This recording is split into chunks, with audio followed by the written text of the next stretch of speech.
So I bought Avengers Infinity War, directed by Anthony and Joe Russo, and I watched it today, and this is going to be my spoiler review of Infinity War.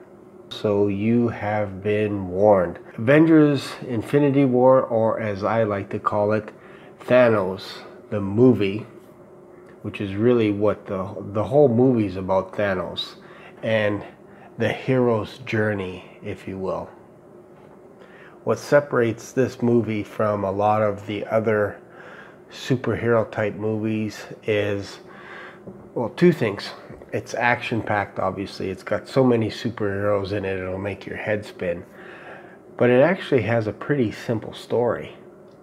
Thanos wants a bunch of stones that he can hold in his hand so that he can watch the sunrise at the end of the movie. Now there's a little bit more to it than that, but that's basically it. He's looking for some stones. So Thanos, the whole movie starts off basically right in the credits, the opening credits of Marvel, and you can start hearing some sound of like a ship in distress out in space, because there's so much action into this movie that they needed to cram in as much as they could right from the get-go. And I know the first time I saw Thanos in a trailer, I thought he looked a little bit cartoony. This was way back when they started teasing him at the end of movies, at the end of some of the Marvel movies. But in this movie with Josh Brolin, I thought it was fantastic. The way they made the CGI just capture all the emotions of Thanos, I thought that was perfect. We are introduced to Thanos and his Black Order, his group of thugs, if you will. And they confront Loki, which is one of my favorite characters, and Thor. And I must admit, when I first saw the movie and Thanos picked up a guy, I didn't know it was Thor until it was revealed that that was Thor. But now when you watch it, you can see Thor being dragged across the floor.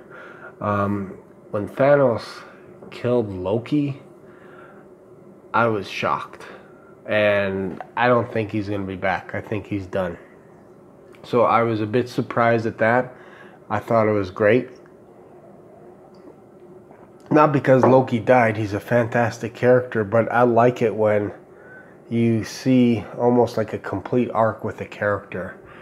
And Loki is fantastic right to the end, and he basically sacrificed himself. And then Thor is awesome, but what I liked about the opening scene is it actually showcased how tough Thanos was. And I don't know if you noticed this, but I found out that Thanos didn't even use his gauntlet. He didn't use his stones yet to take on the Hulk. It was just pure skill. He's used to conquering thousands of galaxies, thousands of worlds, if you will. And he kicked the crap out of the Hulk. And I was very shocked, because when Loki said, "We have a Hulk," and the look that the Hulk gave when Thanos is turning his wrist almost in a submissive mode, like, I knew something was going to happen. Something was going down. And Thanos just took it to the Hulk. He spanked him and knocked him out with a nice little suplex. Done. Over. So that set the stage for Thanos. And we get the idea that he has two stones, and already he's very powerful. Destroyed the Hulk, killed Loki, and he basically knocked out Thor. Basically left him for dead. So those are three pretty tough guys. So that's a great way to start our hero's journey, which of course is with Thanos. And the way that they address that Thanos is somebody that you have to reckon with, sets the course for the rest of the movie. Okay, why I like this movie is because it has a definite setup, like the big event that happens that moves this movie forward, and it has a middle where there's some confrontation between Thanos' Black Order and the various superheroes, and then it has a resolution. It has a conflict resolution at the end. We get Thanos saying what he's gonna do and then does it at the end of the movie. So I like that. I actually appreciated that as a villain. And I thought, man, Thanos is probably, I'm going to have to say he's the top dog now when it comes to villains. I don't even know if you can go any further with him in part 2 of Infinity War. I don't even know if you need him in the next movie. Some people will argue with me and say, yeah, you need Thanos because everybody needs their revenge. But maybe you don't. Maybe you don't need to. But I wanted to talk about, because there's tons of reviews about the Infinity War, but I wanted to kind of dive down into the sacrifice, getting the soul gem, and what that all means. So obviously Gamora was sacrificed by Thanos, and that's still shocking. Like, I watched it tonight, and it was still shocking to me to see Thanos' emotional reaction to actually grabbing hold of Gamora and then tossing her over the cliff. It was brutal, and it worked. There's a funny scene where Star-Lord says, "Where's Gamora?" Tony Stark or Doctor Strange says, "Who is Gamora?" And then Dave Bautista says, "Why is Gamora?" I got one better. Why is Gamora? I thought that was funny, and I guess that was actually ad-libbed by Dave Bautista, because it was just, who is Gamora and where is Gamora, and that was it. And then Dave walked in and added the why is Gamora. Brought the house down. Thought it was funny.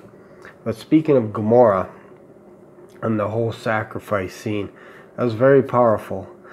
There's lots of rumors out there that people are starting to think that maybe in the next movie that Captain America is going to be sacrificed, that Tony Stark somehow has to sacrifice Captain America in order for him to wear the gauntlet. I'm going to go in a little bit different direction.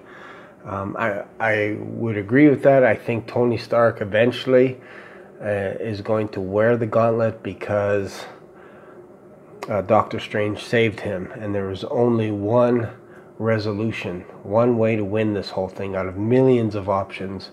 This is the only one that's going to work. I think, and because we've seen this character at the beginning, I think the sacrifice is going to be the Hulk. Wouldn't that be a twist in the universe? And maybe Bruce Banner is going to be aware of it, and maybe the Hulk takes over. I know it's crazy. It sounds crazy. But imagine the Hulk sacrificing himself. The guy can't be killed. Like, really, can't be killed. So if you were to somehow come up with a way that the Hulk, the beast among beasts, the green envy, whatever you want to call him, the Hulk machine, sacrifices himself, if Bruce Banner sacrifices himself, I think that would be a huge payoff at the end of part 2. Because they build it up where you don't see the Hulk at all. And he doesn't want to come out for some reason. I think it is that he's afraid of Thanos, because finally somebody kicked his ass. But the Hulk is legitimately scared. Maybe he's torn with the idea that somewhere down the road he has to make a big sacrifice and help these people out. Because I know how I would have felt as soon as the Hulk shows up. You know it's over. He's going to demolish everyone. There's no beating the Hulk. So I think the greatest sacrifice period would be the Hulk. So let me know if you've seen this movie. Let me know what your thoughts are on my theory. If you like this video, hit the thumbs up. And as always, don't forget to subscribe. And remember, stay iconic.